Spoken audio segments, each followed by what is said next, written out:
Our study is in 1 Corinthians 15. These are not lectures to the Society of Biblical Literature or the Society of New Testament Scholars. They're meant to be to pastors and interested people. And I would like thus to read the portion that we'll be looking at tonight in 1 Corinthians 15, beginning at verse 35 and going through verse 52.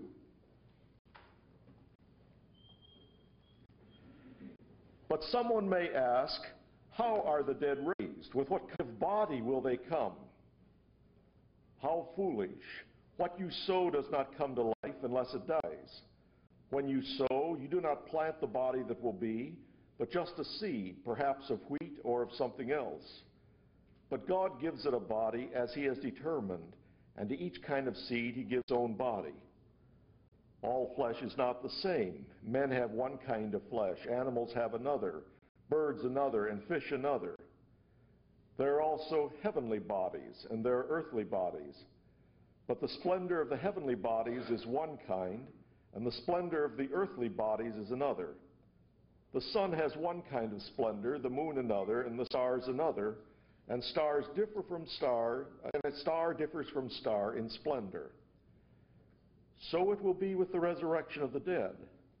The body that is sown is perishable, it is raised imperishable.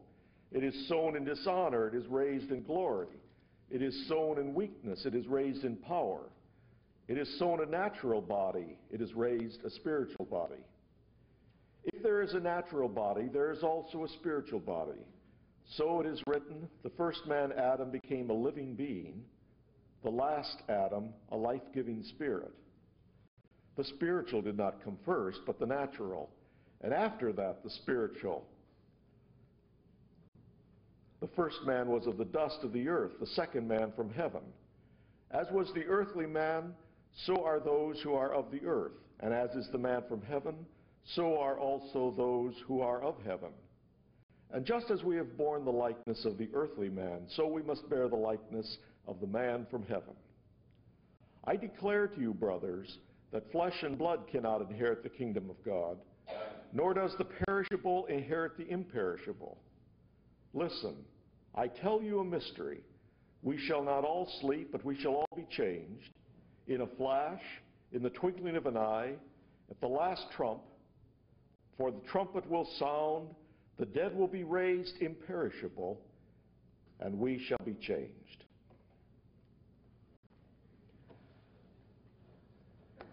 The thought of believers at Corinth was not only that resurrection was irrelevant, and thus Paul has to argue for the thatness of the resurrection, but also evidently that it was impossible.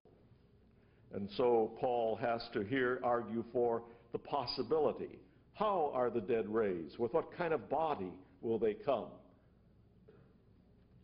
Perhaps the expression flesh and blood in verse 50, that is something we must talk about as we move down in the lecture, was a watchword of the Corinthians themselves, as some have suggested. And thus, flesh and blood shall not inherit the kingdom of God.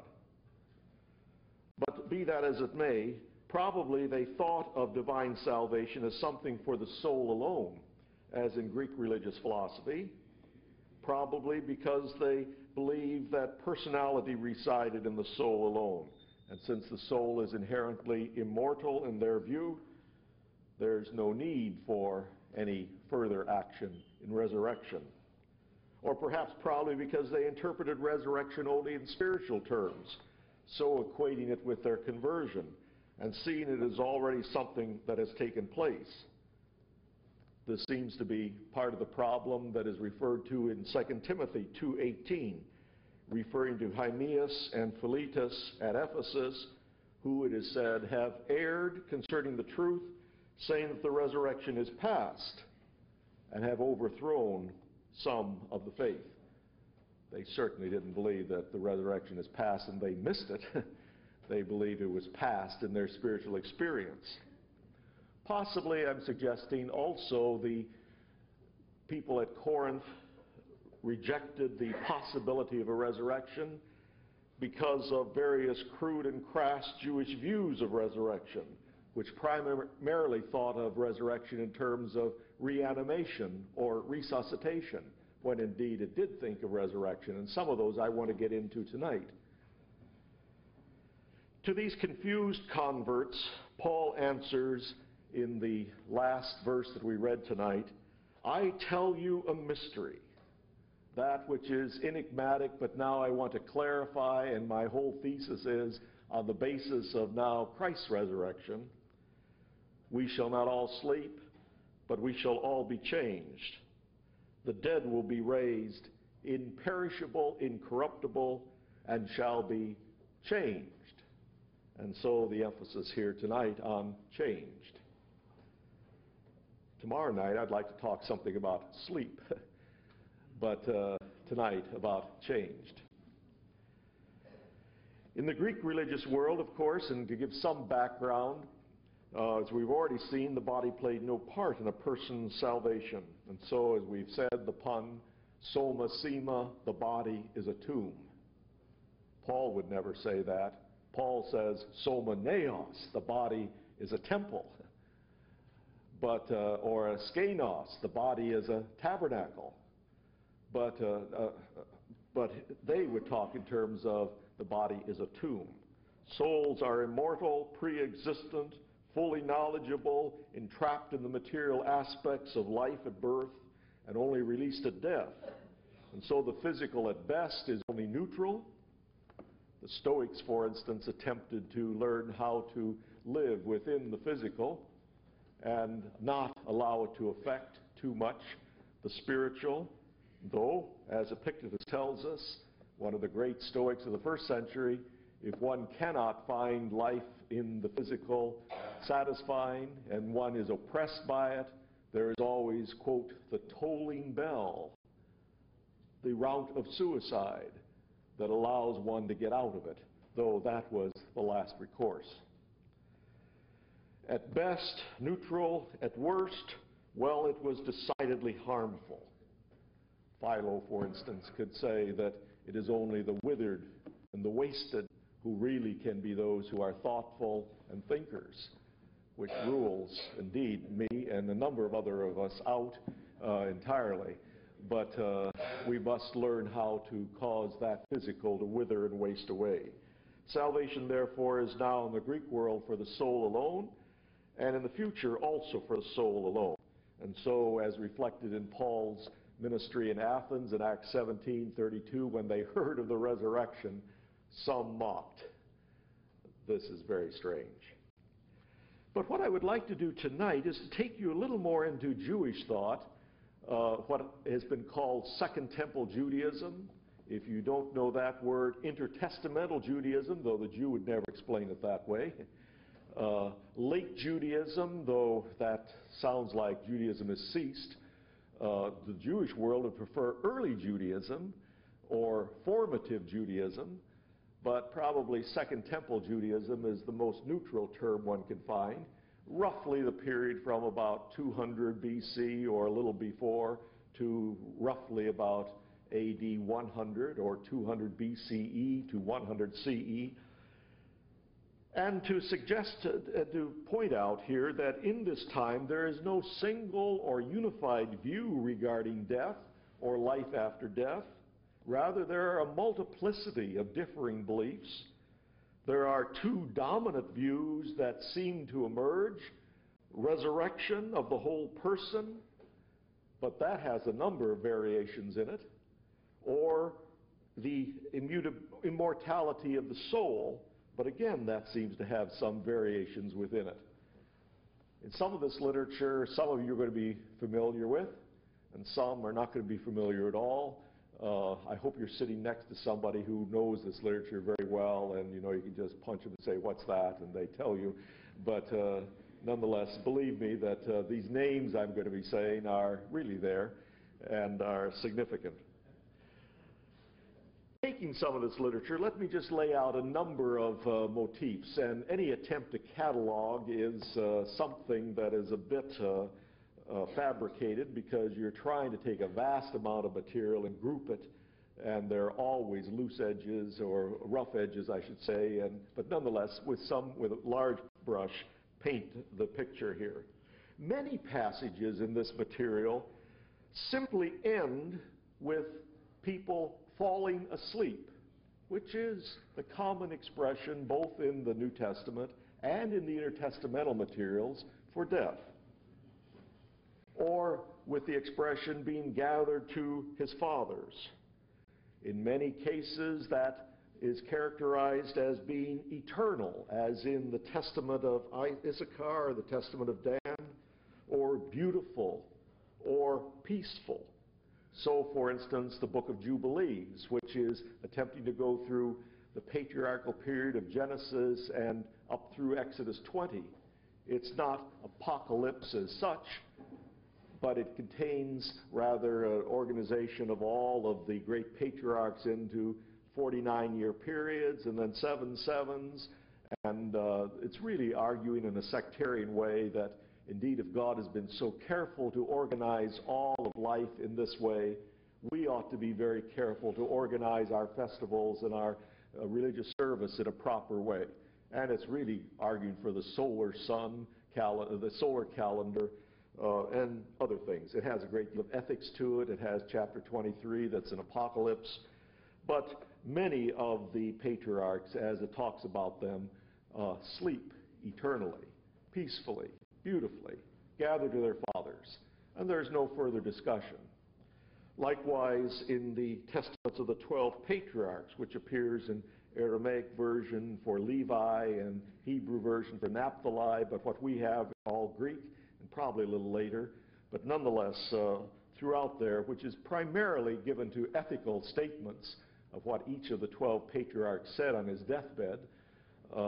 Nonetheless, again, many of them die, and that's it. There's no further discussion. However, there are other passages in this material that speak of those who have lived in intimate relationship with God, that is, the righteous, continuing to live in that relationship even after death. I suggested the possibility of so reading some of the Psalms that way last night. I won't go back into those Psalms, but you find a number of such statements that have to do with this continuing relationship after death. It's not spelled out to any great extent, though oftentimes astral imagery is used. That is, oftentimes they are in the heavens, they shine as the stars, and this kind of imagery is used. For instance, and I just take for instance, in 1st Enoch, which is 108 chapters in the Ethiopic Enoch, which has been found now except for the second book at Qumran, you get a number of statements in regard to continued intimacy, but without spelling out exactly what all that means. 1st Enoch, for instance, 102, in Book 5, the latter part of 1st Enoch, you souls of the righteous, fear not, and be hopeful. You souls that died in righteousness, be not sad because your souls have gone down to Sheol in sorrow, or because your flesh fared not well, the earthly existence in accordance with your goodness. Souls, fear not, be hopeful. You begin here talking about the division of physical and inward, but nonetheless, be hopeful. Or again in chapter 103, verses 3 and 4. For all good things and joy and honor prepared for and written down for the souls of those who died in righteousness.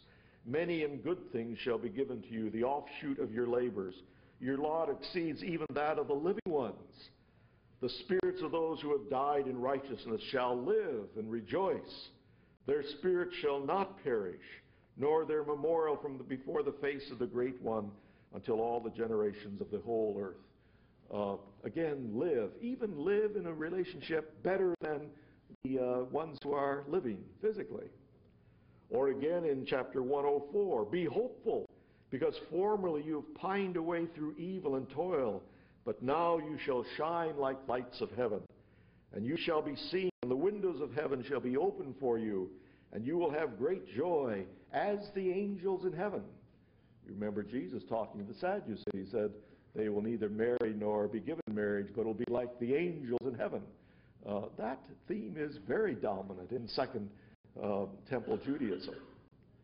Or again in chapter 108, the last chapter, seems to be an added-on chapter, and I won't debate exactly its source, but nonetheless it was there very early, however, never added on, makes this point. I shall bring them, that is the righteous, out into the bright light, those who have loved my holy name, and seat them each one upon the throne of his honor. And they shall be resplendent for ages that cannot be numbered. The righteous one shall be resplendent. And it goes on in ways that are very astral in imagery. Probably that astral image being picked up from Daniel chapter 12, where the righteous are promised to shine like the brightness of the heavens. And that theme is carried on much of this literature. In fact, if I quote every passage where that appears, we would take at least the next hour just to quote those passages. I'm just giving you a thumbnail sketch. So you get that astral imagery in Second Temple text, so you get it in Jesus, and so you get it carried on in the rabbinic materials, the Talmud, that the righteous ones shall be in heaven and shine as stars and be like stars. That's exceedingly common. It isn't saying too much about immortality or resurrection. It isn't trying to go beyond that. It's using poetic language to speak in regard to there will be a continued relationship of the righteous with God. But there is a growing emphasis on the resurrection of the person in this material. And it's with this and also with the growing emphasis on immortality that I want to deal and focus especially tonight, and then go on to say what Paul is saying in regard to all of that. And let me quote a number of passages, though again, while they might seem voluminous, they are just representative. There's much more that could be picked out. In 1st Enoch, for instance, there is what is called the Book of the Similitudes, or the Parables of Enoch, chapters 37 to 71. I start with this, though perhaps should not, because we really don't know quite where to date this. Some have argued that it might very well be Christian material. It wasn't found at Qumran. I suppose I start with this rather to get it out of the way, so at least I mention it someplace. I don't know quite where to fit it in if I'm doing some kind of development in this, but nonetheless, in the Book of the Similitudes of Enoch, we have many statements that talk in terms of something that sounds like resurrection. I quote from chapter 51, verses 1 to 5. In those days the earth will give back all that has been entrusted to it, and Sheol will return all the deposits which she has received, and hell will give back all that it owes. I take it those are three synonymous expressions generally, the earth, Sheol, and hell. And I'm not going to try to make any great distinctions between those three right now. I think that's poetic parallelism there. And God shall choose the righteous and the holy ones from among the risen dead. And it goes on to speak in poetic expression. I won't read all that. In fact, for your sake, I'm going to not read any more in 1st Enoch 37 to 71, simply because all that I say you don't know quite where to place. But there is imagery there. In 2nd Maccabees, we have some very graphic imagery that certainly talks about resurrection in both, if we can make the statements, soul and bodily form. In fact, there's a great emphasis given to the body in 2nd Maccabees. Now, 2nd Maccabees is indeed something that glorifies the Hashmoneans, whose ideological descendants were the Sadducees. And the Sadducees deny the resurrection, we learn in the New Testament, but that seems to have been something that they developed later. 2nd Maccabees, 1st, 2nd Maccabees are the story of the Maccabean revolt against the Seleucids. It's not that you go so far in 1st Maccabees and then so far in 2nd Maccabees. It's rather you go the whole gamut of Judah's rebellion in 1st Maccabees and then retell it in 2nd Maccabees with emphasis on the supernatural. 3rd Maccabees is about Ptolemy Philadelphus and about something in Egypt, and 4th Maccabees is a treatment of a philosophic tractate that uses the examples from the Maccabean period. The interesting thing is none of this material was found at Qumran. The pietistic group at Qumran reacted strongly to some of the glorification of the Hashmoneans. None of this material is referred to in the Talmud. The Pharisees reacted strongly to anything the Sadducees had. But we do have this material that's carried on and was read widely, used extensively by Josephus when he wrote the Antiquities of the Jews. In this period he follows First and somewhat Second Maccabees, almost literally. And Second Maccabees, though perhaps material that later was accepted by the Sadducees, nonetheless has some physical resurrection materials here. It contains a number of martyr stories in which the belief of the resurrection after death serves as a source of encouragement to those who are being tortured on account of their refusal to transgress the law of God. Let me just refer to a few that are obvious. The mother with her 7 sons. Each of the sons slowly, gruesomely tortured, with limbs being slowly ripped off and called to recant, but not one of them does. And then the mother encourages the sons to go on. And you get these awful depictions. In the case of the 4th son, he says nobly, "I got these," as his tongue is being pulled out, just before it, of course, is pulled out. He says, "I got these from heaven, and because of his laws I disdain them, and from him I hope to get them back again." His tongue and other members, just before he is dismembered. So the 4th brother says, "I hope to get all these back." And again, quoting him, "One cannot but choose to die at the hands of men and to cherish the hope that God gives of being raised again by him. But for you there will be no resurrection to life."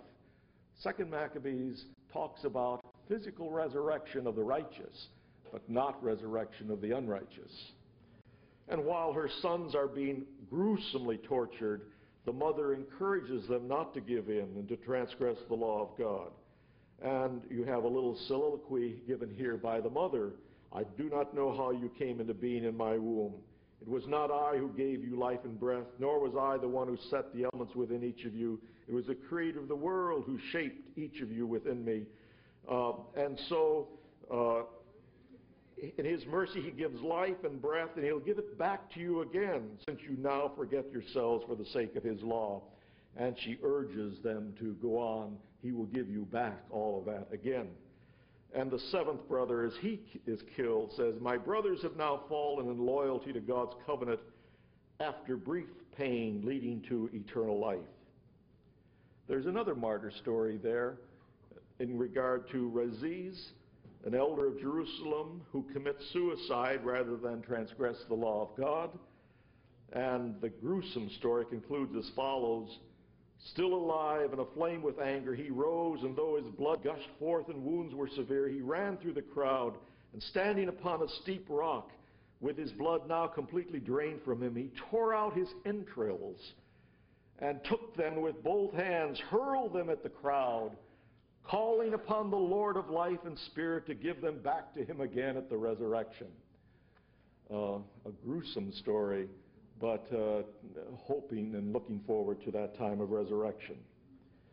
There's another passage in 2 Maccabees where Judah, or Judas, the leader of the rebellion, in chapter 12, verses 43 to 45, goes throughout the slain, and he's surprised to find that amongst the slain there are not only Syrian soldiers or Seleucids, but there are also Jewish soldiers, and he can't understand why God allowed the Jewish soldiers to die. But as he goes to bury them, he finds that they are wearing pagan amulets around their necks. And he then understands how they came about to die, because they were really trying to, as it were, play both ends against the middle, and they were wearing these pagan amulets. But he nonetheless collects all of them and buries them apart from the pagan symbols. And it is said this: "In doing this, he acted very well and honorably, taking account of the resurrection.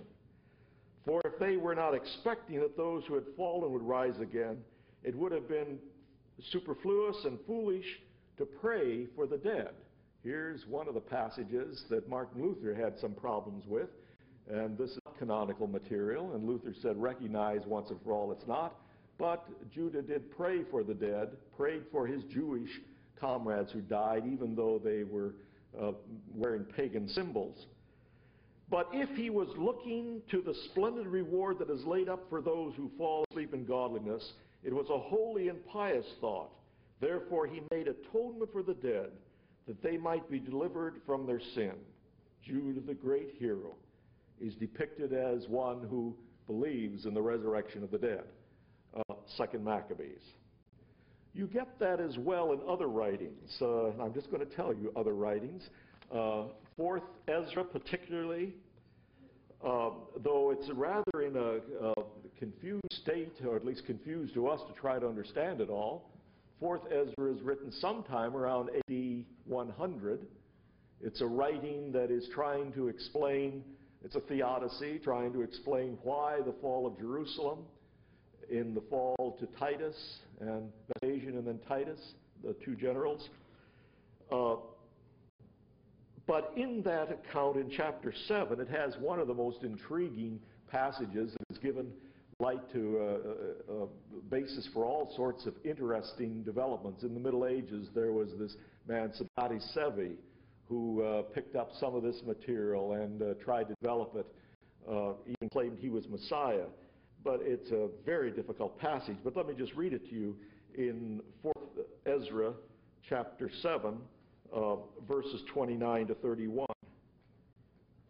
At that time the earth shall give up those who are asleep in it, and the chamber shall give up the souls that have been committed to them, and the Most High shall be revealed upon the seat of judgment, and compassion shall pass away, and patience be withdrawn, but judgment alone shall remain, and truth shall stand, and faithfulness shall grow. Well, I don't have the passage I was going to read to. It talks in terms of there will be a period of darkness, but it does talk in terms of resurrection. I think I'm going to leave most of that at 4th Ezra. You can find all sorts of passages. Likewise, I'm going to leave that of 2nd Baruch, if you don't mind. I don't think you're going to be too bothered there. There is one writing, so-called Sibylline oracles, the so-called Sibyl from Greece, though it is Jewish diaspora writing. In Book 4 of the Sibylline oracles, you get a periodization of history leading up to the time of resurrection and final judgment, two great eschatological events. At that time, reading from the Sibylline oracles 176 to 191, Book 4, 176 to 191, God will burn the whole earth and will destroy the whole race of men and all cities and rivers at once in the sea. He will destroy everything by fire, and so on. It talks about all his terrible judgments. God himself will again fashion the bones and ashes of men, and he will raise up mortals again as they were before. And there will be judgment over which God will preside, judging the world again. As many as sin by impiety, these will a mound of earth cover, and they will be punished and not. But for those who are the righteous, he will raise them up as they were before. And the description is here in terms of almost reanimation. Yet on the other hand, and some of you who know this literature are going to say, oh, that's a terrible, sketchy treatment. On the other hand, others will say, my, I'm glad he's getting done with that. Still, there is that emphasis on resurrection that I would like to suggest is largely given over to reanimation and resuscitation, 2nd Maccabees and the Sibylline Oracles, Book 4 particularly. But there's also a growing emphasis on the immortality of the soul apart from anything physical. In Jubilees, which, as I said, is organizing all of patriarchal history from Genesis 1 to Exodus 20, in terms of various Jubilees of 49 years each, and then 7 sevens with each of those. There is the apocalypse of chapter 23 that tells about the future, and in that it talks about the Lord will heal his servants, They will rise up and see great peace. They will drive out their enemies, and the righteous one will see and give peace and rejoice forever and ever with joy. And that might only refer to the nation. But then it goes on, and their bones will rest in the earth, and their spirits will increase joy, and they will know that the Lord is an executor of judgment. But he will show mercy to hundreds and thousands, to all who love him. Their bones will rest in the earth, but their spirits will increase joy. That's written sometime, perhaps, as early as the 3rd century BC. It's a hint. It's not a fully developed immortality doctrine. In Wisdom of Solomon, however, which is a piece of wisdom literature, as it's called, Wisdom of Solomon, with ethical advice, something very similar to the Proverbs or Sirach or Jesus ben Sirach in its ethical emphases, a distilling of all the prophetic message and applying it ethically to the times here and now. We have a somewhat cloudy and confused picture of eschatological views, yet through it all there shines this doctrine of immortality in clarifying the ambiguities. And this is a portion where immortality is very strong. In fact, it opens in chapter 1, verse 15, with the statement, "For righteousness is immortal." And of course argues as you go through that all who are associated with righteousness are immortal. Now, in context, while it talks about immortality, may I suggest that it appears that the immortality is not necessarily an inherent quality of the person, innately so, but the immortality is something that is given. But it's an immortality apart from anything physical. It is an immortality not inherent, but given as a reward of righteousness, but still nothing physical. The situation of the ungodly is to go into Hades. There's no return from death. But the situation for the righteous is described in this way: the souls of the righteous are in the hand of God, and no torment will ever touch them. In the eyes of the foolish they seemed to have died, and their departure was thought to be an affliction, and their going from us to be their destruction. But they are at peace.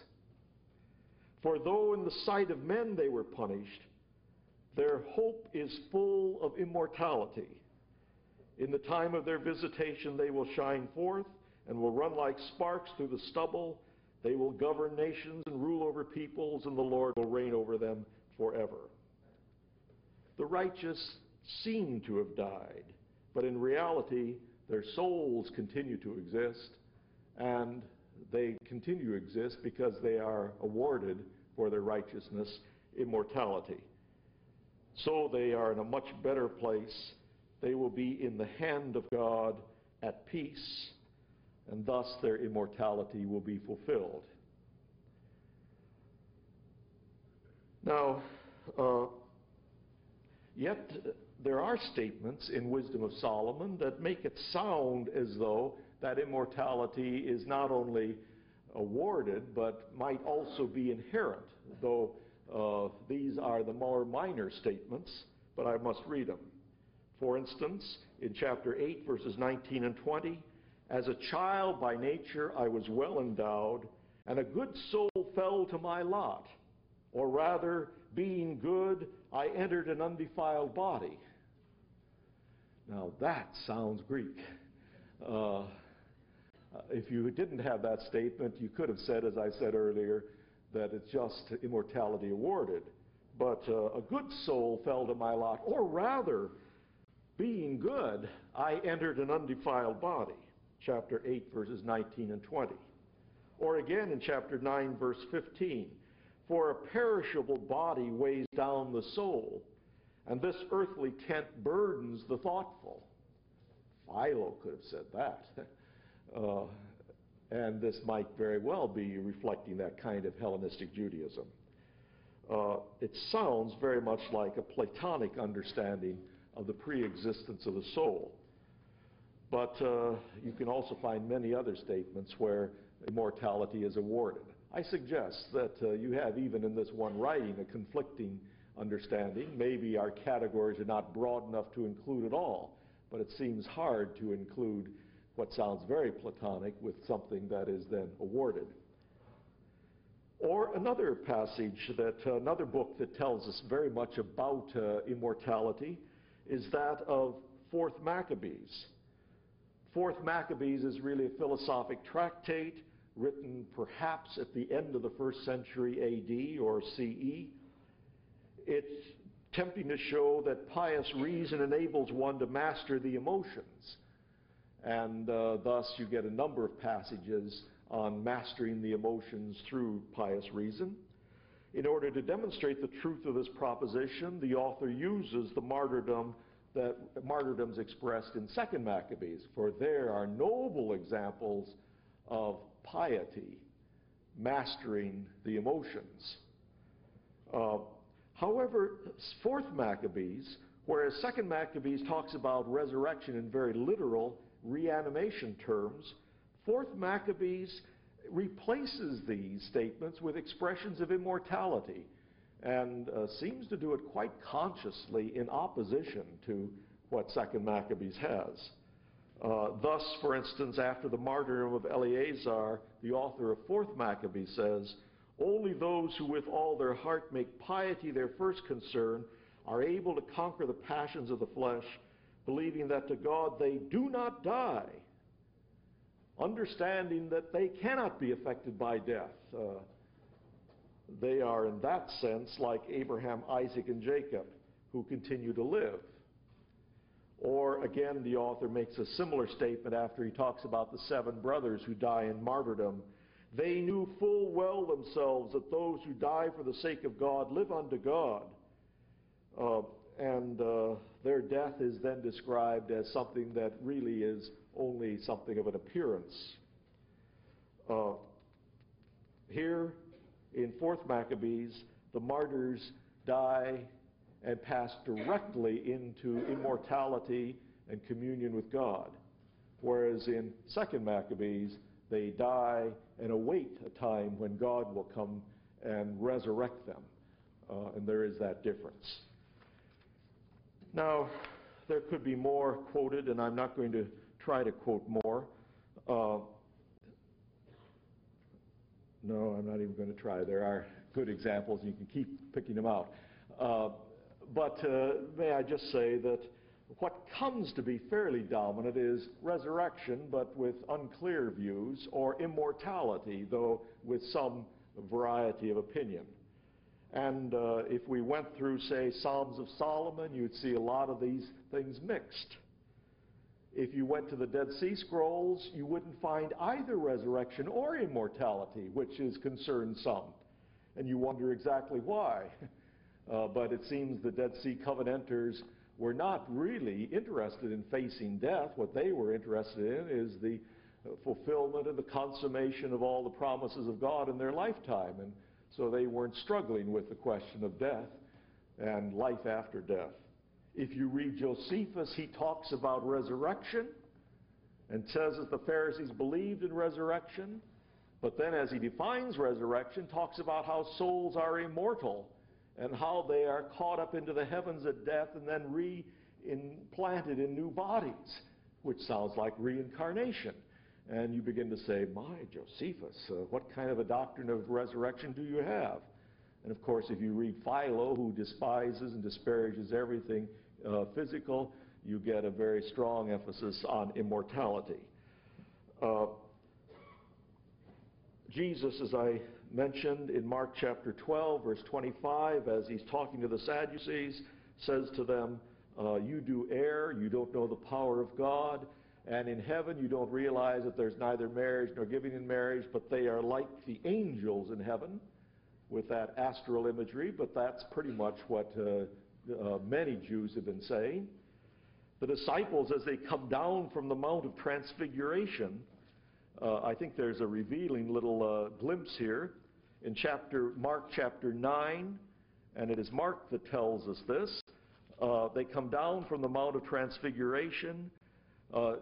They kept the matter apart, and Jesus told them that you should not tell anyone what they had seen until the Son of Man is risen from the dead. And Mark adds, they kept the matter to themselves, discussing what the rising of the dead meant. There's a little article there, and some have said, well, of course, the article means what Jesus' resurrection from the dead meant. But I think they were coming down and shaking their heads as Galilean fishermen and saying there's so much discussion on the question of resurrection. What in the world does he mean by the resurrection? And I think that little phrase in Mark 9:10 is pretty much the epitome of the normal Jewish reaction to this whole matter. Maybe the schools of the Pharisees had certain fixed ideas. Maybe some of those writing tractates had certain fixed ideas, and maybe their argument going on, but most of the populace is standing by and saying, what in the world does resurrection mean? I don't understand that. In this whole context, and I'm sorry to take all the time on the context, but nonetheless, I want to impress on you, because oftentimes it's assumed that Pharisees believed in resurrection, period, with the understanding just as we do, or as I do, or you do, and Sadducees didn't believe, or others didn't believe, and you leave it there, or Greeks didn't believe, and you leave it there. I think while I like Oscar Cullmann in many ways, and while I like the point of his book on resurrection or immortality, yet he tends to set it up that all Jews believed in resurrection and all Greeks believed in immortality, period. And that just isn't the case, so that I must oppose that. But in Paul's day, there was a great welter of confusion and confusing views as to what indeed is death and what indeed is life after death. Precious in the sight of the Lord the death of one of his saints, indeed, as we've seen earlier. But what does that mean in particular? And now Paul, writing to these people who also have this problem, though from a Greek perspective, say, and Paul repeats their question, how are the dead raised? With what kind of body will they come? I take it that's really just one question phrased in parallel fashion. So I'm not going to have to deal with two questions here, but one. Isn't that I'm just trying to make it simple for myself? I suggest that that is a nice parallel phraseology. And Paul answers and says, how foolish. Let me give you two illustrations. And he gives the illustration of the grain. He says it dies. I think that's phenomenological language.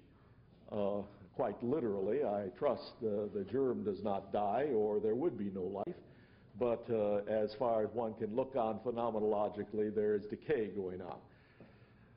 But he says that what you plant indeed doesn't just pop up in the same form. There's continuity presupposed in all that, but it comes up in a different form. How foolish, he says. Don't you understand that we're not just talking here about resuscitation, reanimation, sane form, jumping up. Now that kind of illustration was used by the rabbis a number of times. I can find myself a number of such passages.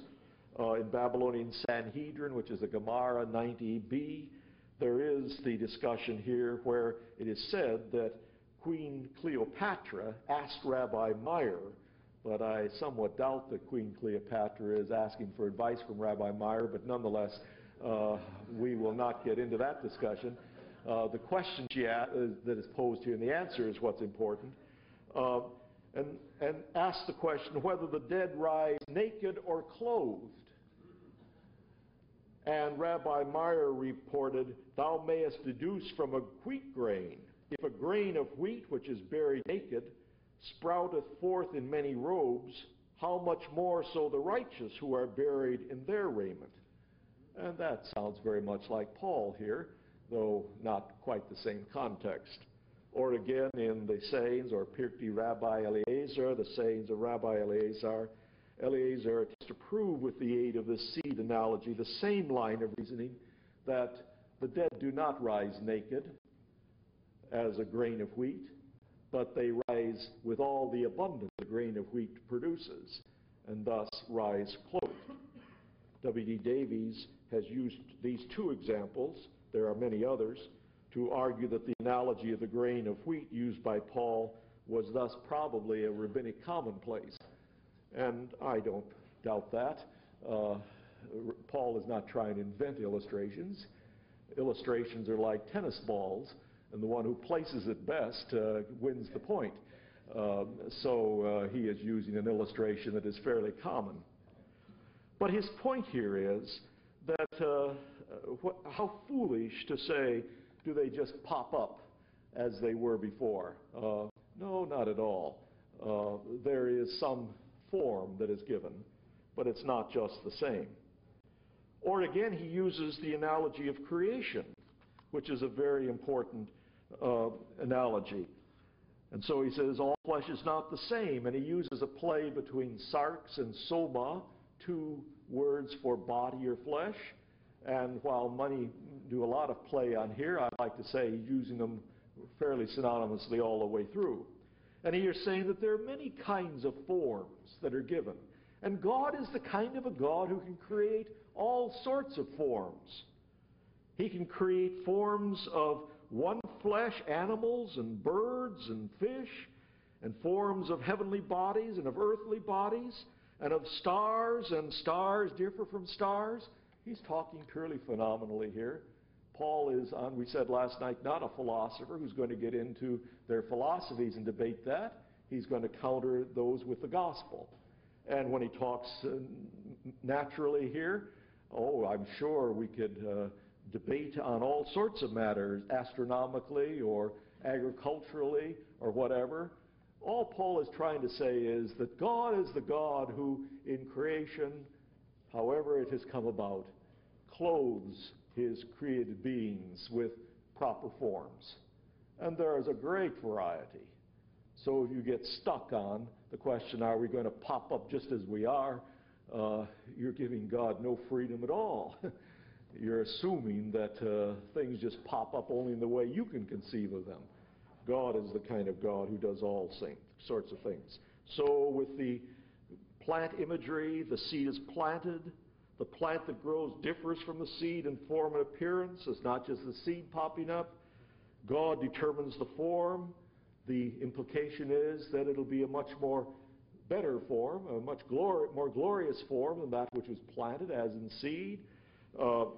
And yet the implication always is that there's some kind of continuity between seed and stalk, between what God does in giving bodies, some kind of continuity. Farmers, I take it, though I'm not a farmer, but I think it's obvious they have full expectation of what they're going to get as a harvest.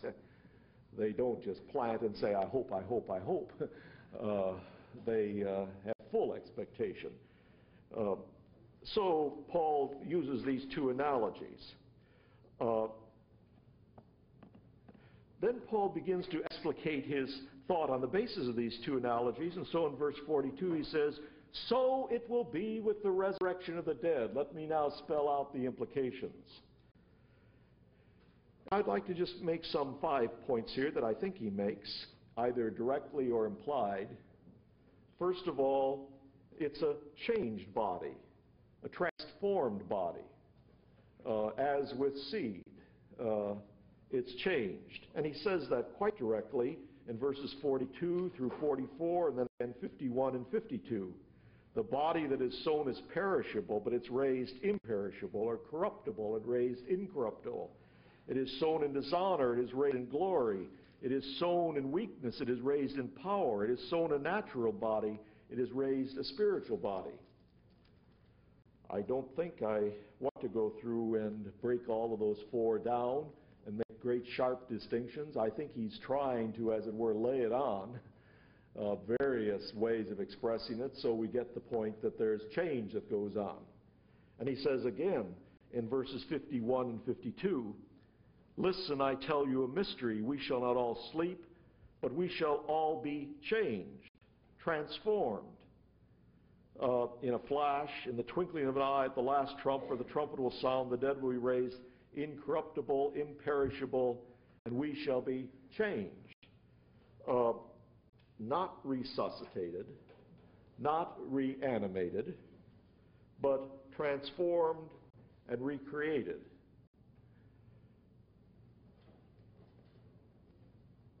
Jesus perhaps had something in mind like this, though didn't express it that fully, when he said to the Sadducees, the resurrection is something like the angels in heaven. There's some change in your thinking has to go on. So they'll be changed. They'll be changed. Secondly, by the implication here is that this transformed, changed, recreated body, recreated personal totality, using body in that sense, is in continuity with that which preceded. So that that which grows as stalk and flower and all is in continuity with that which is planted. We shall be the same people transformed, not differing persons entirely when we are raised from the dead, but rather this will be the culmination of the whole redemptive process. As we talked last night about process from first fruits, aparche, to coming or presence, parousia, to end, telos, and that we have to think in terms of processes God is dealing with us. The culmination for us will be, as Romans 8, we quoted, says, when we receive the adoption of sons, when we receive the new physical properties, and they will be in continuity with what we are. So as you grow in maturity, indeed in adulthood, you're quite different than you were as a child. At least autobiographically I am, I think. And yet there certainly is continuity there. And those who have watched that continuity can somewhat trace it. Some of us in our pride want to disown it, but nonetheless there is that continuity there. And as parents, we watch that continuity blossom and grow and move on, and yet recognize that in adulthood they go on to become those no longer under our hothouse care, but those who are our equals and fellows, and we have such relationships. But it is in continuity. What Paul also wants to say, and I would like to stress thirdly, is that it is a body given by God. As with Christ's own resurrection, in God raised him up, so in this it is a body given by God. It is not something that we bring about. In fact, Paul has said in chapter 15, verse 50, flesh and blood cannot inherit the kingdom of God. The little expression, sarx kai haima, flesh and blood, has been a hotbed of discussion down through the ages, you might know. The Corinthians might have used it as their watchword. Flesh and blood cannot inherit, and Paul now is acknowledging that, perhaps. Certainly the Gnostics in the early church used it to deny a physical resurrection. For they said, Paul said, flesh and blood cannot inherit the kingdom of God. Thus, it can't be physical in any way. And you might know that in modern theology, many use this passage also to say resurrection has to be only spiritual. It can in no way be in any sense physical, because flesh and blood cannot inherit the things of the kingdom of God. On the other hand, flesh and blood is an idiom. And you have to judge idioms in terms of how they are used. You have to not just take things out and do etymology on them or treat them individually, but you have to take them in usage. If I can give an example, which was an example used by another quite frequently, when you say the word automobile, what do you think of? Well, you probably think of car. But automobile, etymologically, is anything that is automobile. So you could very well have thought of anything other than horse-driven, or pulled or pushed. You could have thought of train. You could have thought of aeroplane. You could have thought of garbage truck. You could have thought of taxi. You probably didn't think of any of those things, because you wouldn't have called probably, maybe taxi, but hardly, any of those things an automobile. So we use words in context. Idioms, of course, when you dissect, and one of the hardest things to learn any language is to learn the idioms. Because if you be literal, you come out to very ridiculous things.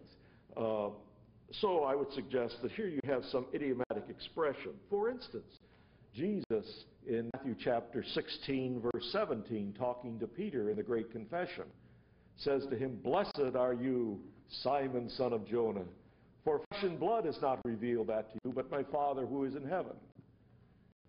He didn't mean just material things did not reveal that to you, but he meant a person or mankind in his finitude, apart from revelation. Man in his finitude did not reveal that to you. Or Paul in Galatians chapter 1, verse 16 says, as he's talking about his conversion, he says, after his conversion, I did not confer with flesh and blood, but I went into Arabia. He didn't have any idea if I did not confer with material flesh or something like that. He's not a Buddhist looking at decaying flesh. He just says, I didn't confer with anybody, any person, any one finite person, but rather I went into Arabia and there studied and learned, was taught by God.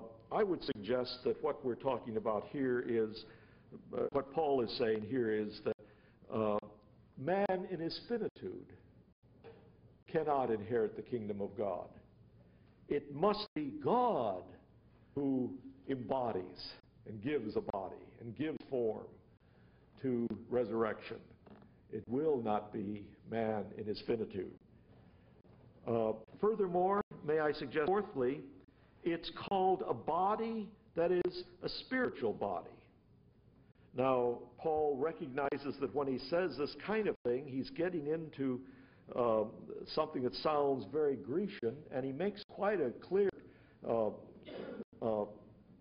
statement so that nobody misunderstands. He says in verse 46, what I mean here is that the spiritual did not come first, as though Platonic, the spiritual, and then the material is the reflection, but the soul, the bodily came first, the natural came first, and after that then the spiritual.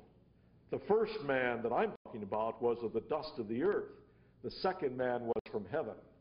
In Greek thought, you have the heavenly prototype, the spiritual, of which the physical is a reflection. The first man is heavenly. The second man is earthly. Paul says, I'm not talking that way. I don't want you to confuse this with Greek mentality. I'm talking about the first man being natural historically. I'm talking on the historical plane. And the second man is the one who is from heaven. He just reverses the whole usual understanding of man. He does that to a Gentile audience who evidently is heavily saturated in Greek philosophy. But nonetheless, he says, but it is to be, it is sown a natural body, it is sown a psychikos, if you're a Greek, body. It is raised a spiritual body, a pneumatikos body. A psychikos is one who is guided by all of the worldly principles, all the creation, is a person rightly, fully human, but is not thinking spiritual. You remember in 1 Corinthians earlier, chapter 3 particularly, Paul can talk about, in chapter 2 earlier, he can talk about the psychikos man, we translate in the King James natural man, does not receive the things of the kingdom of God. You need to be rather pneumatikos. You need to be spiritual. But then he goes on to say, but as Christians, you can still be sarkikos or sarkos, fleshly Christians. But you ought to be pneumatikos, spiritual. But the sukikos person in 1 Corinthians 2 and 3 is the person guided only by creation principles, by fleshly principles, by worldly principles, dominated in that way. And I think he's using those adjectives in the same way. In fact, Murray Harris in his book Raised Immortal has quite a study on the adjectives here, arguing the akos adjectives are talking about a quality of life, a characterization of how they are guided and how they are worked out. And thus he is saying, it is sown a person who is animated and guided only by that which is of the world. But it is raised a person guided and animated by the Spirit. He is not talking about the substance, but he's talking more ethically here in adjectives, and thus so directed. So I suggest to you that the person in his totality here is described as not substance, but a totality that was formerly guided and motivated by only worldly features, now is guided and motivated by spiritual features. That's what the resurrection person is going to be like. Animated, energized, directed by the Spirit. And then furthermore, might I make the point, it is, as far as the resurrection, it is a resurrection that will bear the likeness of Christ's own resurrection. For in chapter 15, verse 49, just as we have borne the likeness of the earthly man, and he's already said that earthly man was the first natural man, Adam, so we shall bear the likeness of the man from heaven. And there Paul, I think, gives us his little key, how he is understanding the resurrection. He's working from the resurrection of Christ. Christ in his resurrection is raised and is touched and eats and has a resurrected body. In Luke's gospel, you remember, very interestingly, he presented himself before them and they could not believe for joy. And then he said, do you have anything to eat? And he ate before them. And that seemed to convince them. I don't know how that would have convinced you or me, but in Jewish theology, apparitions and angels don't have digestive tracts. And the way to tell an apparition or an angel from the real person is whether they can eat. Now, I know that you'll go back, and the Jewish world does, and say, oh, well, the angels who met with Abraham at the Oaks of Mamre ate with him. And the Jewish world is not always that closely logically knit, and they say, well, that's the exception. So you have an exception. We'll leave that. But all angels can't eat. If you read the story of Tobit and Tobias and the journey, and the angel who guided them and so on did marvelous things. As they got back, the angel had always said that he was a near kinsman, but when he got back, he said, oh no, I've been really lying all the time. I'm really the angel. And they couldn't believe, and he said, well, did you ever see me eat with you while we were on the journey? And Tobias said, no, as a matter of fact, I don't remember you eating. And he said, well, there you are. There's the evidence. Just as Jesus was a real person with a real physical makeup, and yet was one who came into the room without them noticing while the doors were closed, and one who was sent to his Father, one who in his full mortality was subject to all sorts of things of mortals are, but in his resurrection was guided by an entirely different, that is, entirely different spiritual principles. So in our resurrection, we are to be in the likeness of Christ's resurrection. Paul thus concludes here, listen now, or behold. And that little word idu in Greek oftentimes is something like the Hebrew hen that says, take note of this. Look at this. Here's something important. Behold, I show you or tell you a mystery. not a secret, something esoteric as in the Greek world, not a riddle to be worked out in some way as in the Greek world, but an enigma as in the Hebrew world, something that was known, and as you look back on it from a revelational perspective can be understood more fully, a mysterion. Raymond Brown's great work on mystery in the New Testament is arguing that. I show you a mystery. So there are some 30 occurrences in the Aramaic Daniel of Raz and Pesher, mystery and interpretation. So at Qumran, Raz, mystery, and Pesher, interpretation. So Paul, in his some 19 or 20 occurrences, oftentimes uses it in this way, not always, but oftentimes, something that is now to be clarified. I want to tell you a mystery. You have gone through all of this debate in your understanding between Greek and Jewish worlds. You have within your own Second Temple Judaism, and I'm paraphrasing Jesus here, expanding a bit, had very diverse understandings of what death and resurrection is all about. You've always known that there's some kind of a contact that will continue, for when God makes covenant with his people, that contact and that covenant remains and death cannot break it. But how to understand that? Now, with more attention being given to the individual as we are in our thinking, in Greek ideology flooding in, now with trying to understand all the whys and the wherefores in the situation, Paul says, I have the key to it all. I see it. We'll be in the likeness of the man from heaven. We can work from his resurrection and can understand. I show you a mystery. We'll not all sleep in death, but we shall be changed. And then he emphasizes again, we shall be changed. What kind of a change, a transformation with recreated physical parts and all, in continuity with all that has preceded, so it will be the same persons.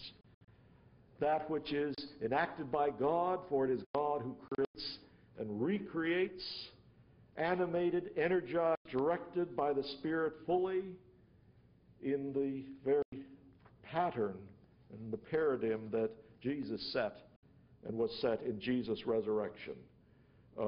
It'll be at his coming, and I'd like to spend more time on his coming next time, but it'll be at his coming.